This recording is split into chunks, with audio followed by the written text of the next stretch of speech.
Hello everyone. In this session we are going to discuss about our first git commit operation. In previous videos we have seen how to do different operations on git, like creating an object, that's a blob object, tree object, types of object, how to initialize a git repository, and many other things. For those who are new to these areas, please go and check my previous videos and my playlist. I have attached a link in the I button. Please go and check it, and do please subscribe my channel as well for giving me your support. So in this session we are going to discuss about our first git commit operation. So what exactly a commit is?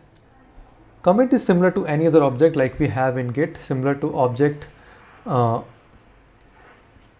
Git is similar to any other object that is present in git, that is a blob or a tree object.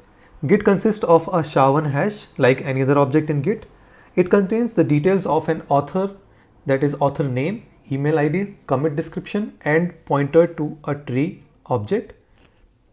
Why commit object is required? Actually, commit object is used for maintaining versions.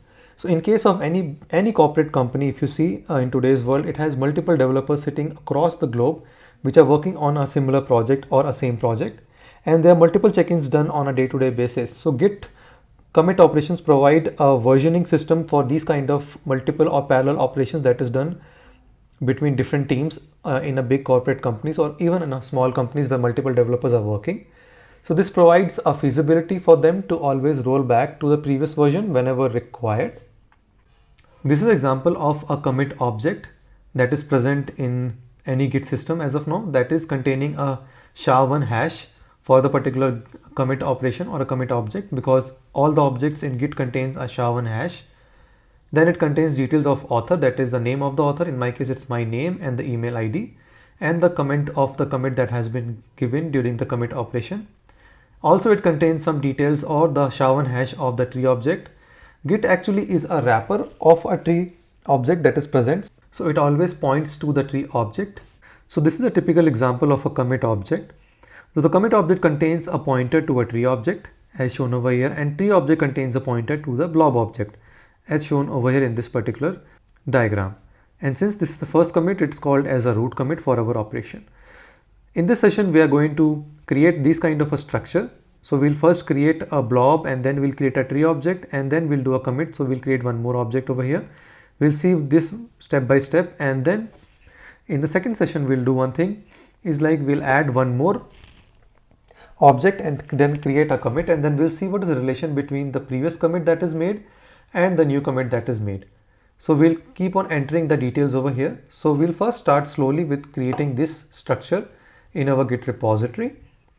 So for doing this we need to follow some git commands that are git commit for committing any object to a git repository, git status to validate the status of a git repository, git add to add any file from your working directory to your staging area, and git log to check the history of all the commits that has been made in your system.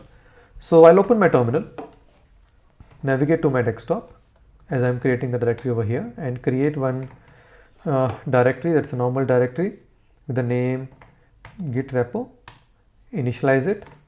So I'll move inside this. So I've created this particular as a git repository. I can check it by typing ls-la. You can see there is a folder called .git over here that is normally hidden. If I go back to my finder, I can check the same over here. So if you go and you can see this particular folder is there, which has many folders inside it. The object folder is as of now empty, which is not containing any folder under it. So I'll do one thing, I'll just create one file as of now under this particular repo, and then we'll see how we can do a commit to this particular file and the kind of object that is created. So I'll quickly type and create one file, test file 1 I will say, and I will give the name as sample test1.txt. So if I go back, you can see this file has been created over here. If I do a git status to check the state of the object, so you can see this particular file is now untracked, and it is saying please use git add file command to add it to the staging area. You can just ignore this particular file because it's a system file, we don't need to worry about that. Before going ahead, we can just see some details over here. So you can see we are currently on our master branch, and as we can see, this is a fresh repository that is created. That's why there is no commit made on this particular repository.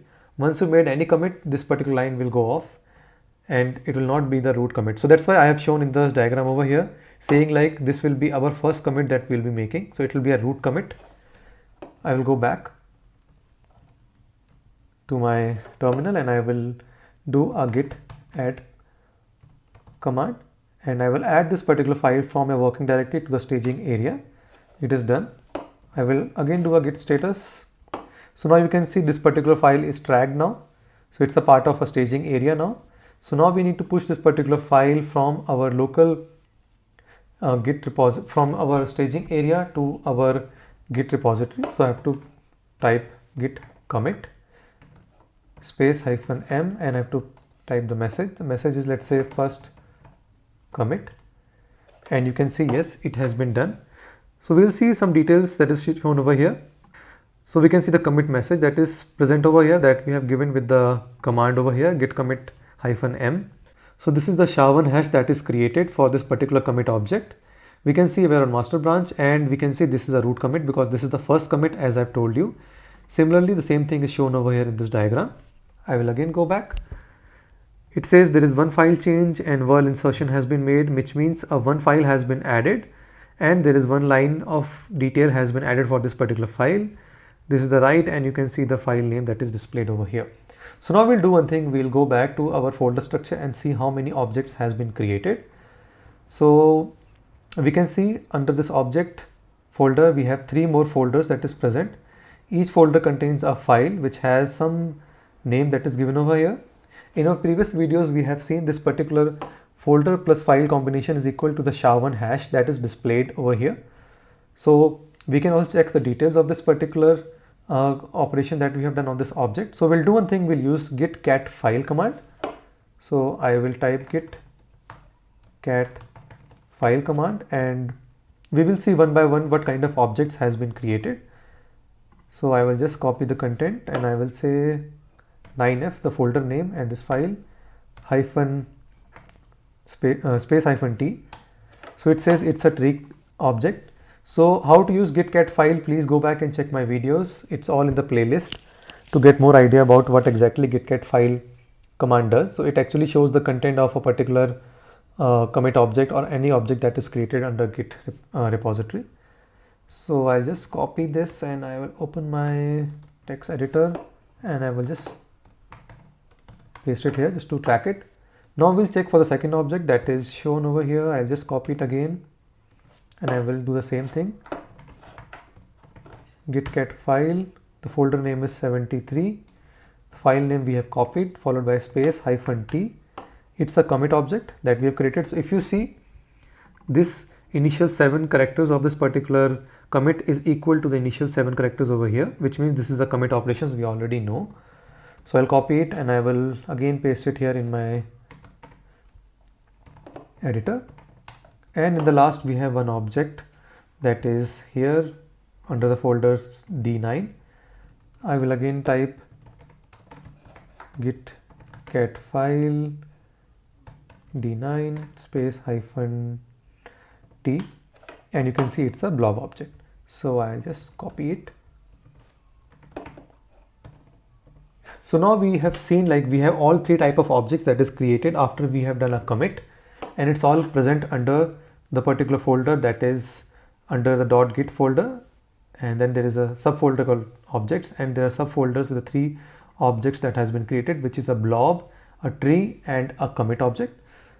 So now we'll just quickly do one thing. We'll fill all these text. So I'll just copy the first initial 6 characters and fill it over here to make it more clear.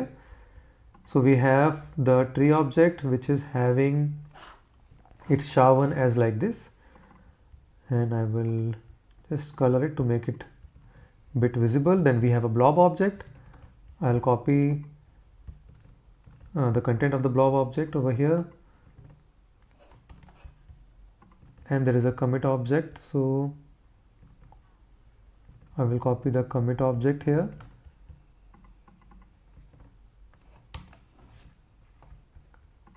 So now this is the current state. We have a blob object, we have a tree object, and then we have a commit object, and all of them are pointing to the other hierarchy. So we have a tree pointing to a blob, we have a commit pointing to a tree, something like this, and that's it. So this is our simple structure that we have created. So we have created a commit, which is a root commit in a master branch. Then this commit is pointing to a tree object is pointing to a blob object, as shown over here. So now we'll make this thing a bit different. So I'll do one thing. I will again quickly copy this content and paste it here. So this is something new we are trying to do. So we'll do one thing. We'll not do it as of now. So I will create one more object or one more file. So I will type as echo, and I will type, let's say, the file sample file2, and I will type sample file2.txt. So this file has been created. If I go back here and see, so sample file.txt is created. If I do a git status, we can see there is another untracked file. This is over here, and we need to provide a git add command to add it to a staging repository. So I'll do a git add, and I will do sample file.txt, file2.txt, hit enter. Again, if I do a git status, you can see it is tracked now and it is present in staging area. So now we'll do one thing. We will do a commit. So I will do a commit, and I will provide a message. So I will say second commit. So now you can see the difference. So now again the message of second commit is here, that we have provided here in the command. This is the SHA-1 of the particular commit that we have done of the commit object. We are on master. Now we are not seeing anything for the root commit because it's the second commit that we are doing here. One file is created, one insertion is made, and the file name is here. If I go back and see, so now you can see there is 3 more files, folders that has been created. So now we have one folder here, another here, and third one here that is created new. So we'll do one thing again. We'll just quickly see the content of this file. So I'll just copy the content, and I will again type git cat file to view the content. So it is d5. So it's a blob. So I will go here and I will type second commit. It's a blob. Again, I will do this copy git cat file, and the folder name is 71-t. It's a commit object. So I will type it as commit, and the third one is 3b. So type git cat file,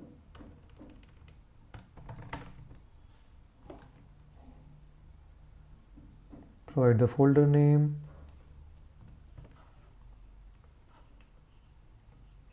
and do a space -t to get the type of file. So we can see it's a tree. So I will again paste it here.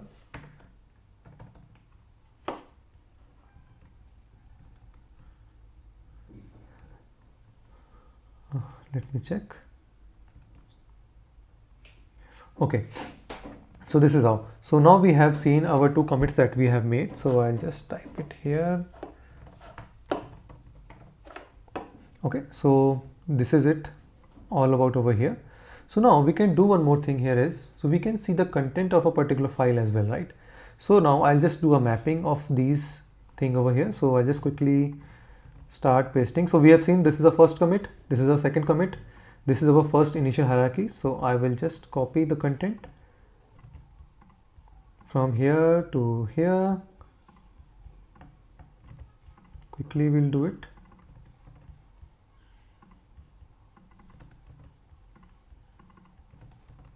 And similar thing we have it for our second commit also. So I will type the blob name. So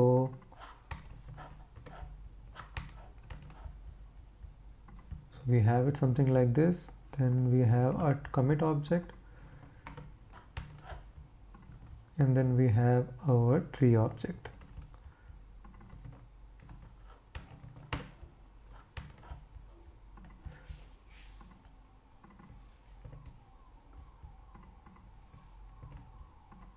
So this is the structure that it do. So as of now, don't worry about this arrows that is flowing here. We'll see what exactly it is. So we'll see that. So first of all, just to give a brief about this diagram again. So we have the first commit that is made. So this was our first commit object that we've already seen in this particular diagram previously, which is pointing to a tree. The tree is pointing to a blob, and then we did a second commit. So this second commit is something like this, which has a hash. Then it is pointing to a tree object. This tree is pointing to a blob object, something like this, and this blob is over here. So now we need to see this mapping over here. So we'll do one thing, step by step. We'll do one thing. We'll start exploring this particular commit object. So I will go back to my terminal, and I'll first copy this particular first commit hash, and I will use again the git cat file command with option P. So P will provide the content of this particular commit of this particular object. So if you see here, once I did this, so you can see it is pointing to a tree object, a commit. So if I go back in the diagram, so we have given this particular thing. This commit is pointing to a tree object. Tree object is 9F6657, which is here, correct? And you can see the commit object has some details that we have already seen. The commit contains author name, email ID, and the commit message, followed by a pointer to a tree. That's totally fine. That's how it is working. So we'll do one thing. We'll again see the content of the tree. So now we have seen the first arrow that is coming here. So this commit is pointing to a tree object that is shown over here. Now we'll again check for this particular tree object. So I will again type gitcat file this -p. So you can see it is pointing to a blob object, that is D9E310, that is D9E310 over here. So you can see this first linking is totally correct. So now we are able to see this by using gitcat file, this particular diagram. Now let's go to our second commit that is made. So I'll just type again gitcat file, and I will use this commit object hash. I will provide a space and -p. So you can see now, so there is some problem.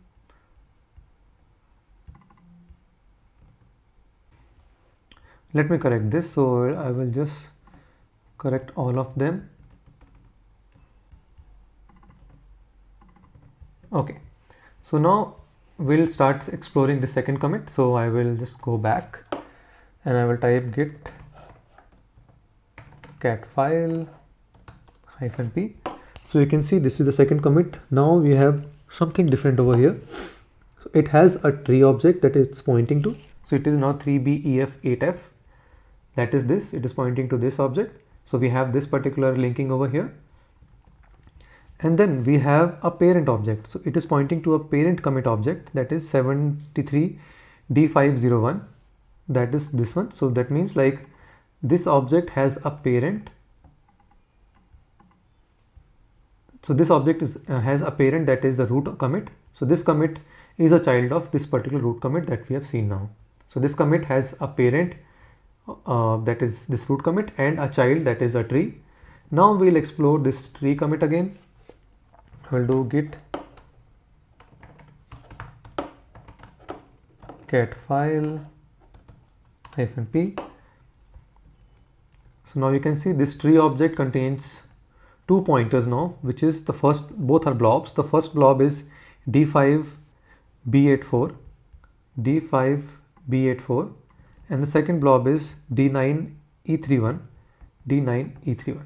So now this linking is also proven. So now in this diagram we have seen all about our first git operation, how exactly it looks like in the backend as well. So we have seen how to create the first commit, that is root commit, then details of the commit, that is a tree by default, that is wrapper. On top of tree is called a commit. We have seen this tree is pointing to a blob. Then we made a second commit, which is a child of the root commit, and then this commit has a child, that is a tree, and then again a blob. So that's it guys for today's session. We have seen how to create a commit, and I think we were able to explain it properly. Thanks a lot for watching. Please do like, subscribe my channel. Thank you. Bye bye.